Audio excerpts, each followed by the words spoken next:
யாருக்கெல்லாம் இந்த மாதிரியான ஹேபிட் இருக்குது, காலையில் எந்திரிக்கிறதுக்கு ஃபோனில் அலாரம் வைப்போம்ல. நான் எந்திரிக்கிறது பார்த்தீங்கன்னா 5:30 5 மணி இந்த டைமில் தான் நான் இப்போ எந்திரிச்சிட்ருக்கேன். ஆனால் நான் அலாரம் வைக்கிறது பார்த்தீங்கன்னா 4:30க்கெலாம் வச்சுருவேன். காலையில் அலாரம் அடிக்கும்போது எந்திரிக்கிறதுக்கு ரொம்ப கஷ்டமாக இருக்கும். ஆனால் 4:30க்கு எந்திரிச்சு ஃபோனை பார்த்தோன்னு வைங்களேன், நம்ம 5:30க்கு தானே எந்திரிப்போம், அதுக்கு முன்னாடி 1 ஹவர் தூங்கலாம் அப்படின்ற ஒரு நிம்மதியோட திரும்ப அலாரத்தை 5:30க்கு வச்சுட்டு 1 மணி நேரம் தூங்கிட்டு அப்புறமா எந்திரிக்கும் போது மனசு ஒரு சாட்டிஸ்ஃபேக்ஷனாக இருக்கும். அப்படி தான் நான் ஃபாலோ பண்ணிகிட்ருக்கேன். என் வீட்டுக்காரர் அதை பார்த்துட்டு இதுக்கு எதுக்கு 4:30க்கு வைக்கணும், அதுக்கு டைரெக்டாக 5:30க்கே எந்திரிக்கலாம்ல அப்படின்னு சொல்லுவார். அலாரம் அடித்தோடனேயே எந்திரிச்சோன்னா மனசு கொஞ்சம் கஷ்டமாக இருக்கும்.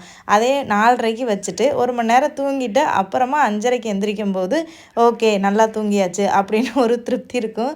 இது வந்து கேட்குறதுக்கு ஒரு லூஸ் தனமாக இருந்தாலுமே ஒரு சாட்டிஸ்ஃபேக்ஷனாக இருக்கும் எனக்கு. இந்த மாதிரி நீங்கள் பண்ணுவீங்களா அப்படின்றத கமெண்ட்டில் வந்து ஷேர் பண்ணுங்கள், நானும் தெரிஞ்சுக்கிறேன்.